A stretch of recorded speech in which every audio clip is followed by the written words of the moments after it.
When a person is arrested by Nigerian police, it's always common for the police to say, "You are hereby arrested and you have the right to remain silent, as anything you said will be used against you in the court of law." This statement made by the police is what we call in law cautionary statement, in the sense that it serves as a warning. Now, let us dissect the implication of this statement under two headings. One, you have the right to remain silent. According to Section 35 Sub 2 of the 1999 Constitution, which is the supreme law of our land, it clearly states that whenever you are arrested, you have the right to remain silent, not to say anything to the police. In other words, you are not obligated to talk. It's for your own good. Because most often, when the police make arrests, the parties or the people involved will be like, "I'm not among you. I didn't do this one. I do this one. Police, look at this person. Is the person that did." All these things you are saying has a legal obligation. So therefore, the Constitution provides by virtue of Section 35 Sub 2 that you have the right to remain silent. Police is arresting me, police is handcuffing me. Yes, I'm going to maintain my steeze. There is goodness and benefit that is associated with this constitutional right, which is your right. Most often we feel that the police are intimidating us by telling us we have to remain quiet. Do you know who I am? Who do you think you are? Do you know how I bought this car? You are there telling me to remain silent. See, this is your constitutional right. And on this second limb, I'm going to proceed now. You are going to know why you are meant to remain silent. Second part of this statement now is the warning by the police that anything you said will be used against you in the court of law.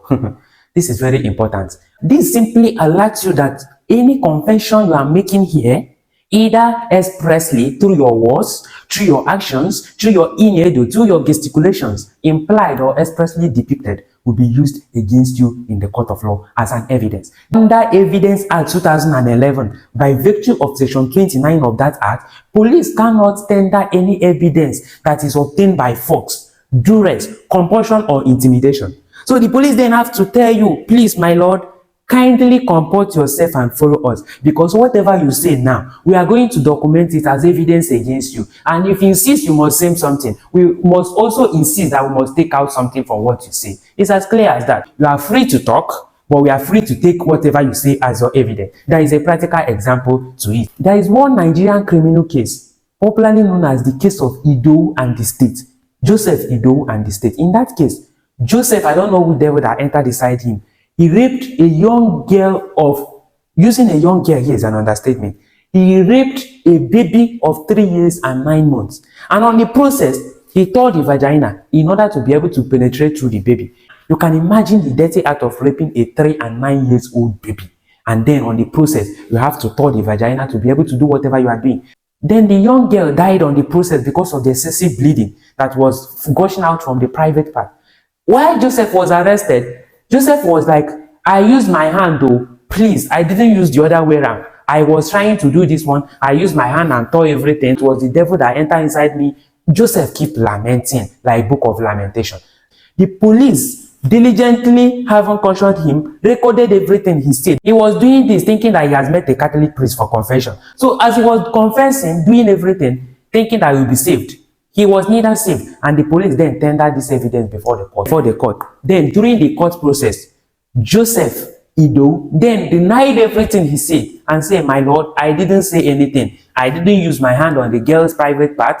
I neither raped the baby. I was just there. I don't know what these people are saying. Save me from this trash record of criminal liability. Please, I'm not part of it." The court said, "No. This evidence, you admitted it, you signed it, you concurred. You cannot retrieve back your word at this point in time. We are a court of justice. We are not here to play. You must go in for it." What is the moral lesson in this case? The moral lesson is that whenever you are arrested, kindly respect yourself and keep quiet until you consult a lawyer. Yes, you heard me right. Respect yourself, keep your mouth shut, bring out your hand, let them handcuff you, and call a lawyer. If you don't have a lawyer yet, just save my number, call me. I'm going to come, provided you do something, which is liking this video, commenting positively on it, and then sharing this content so that other people will remain quiet when they are arrested. Thank you, and follow this channel. I will see you in my next video.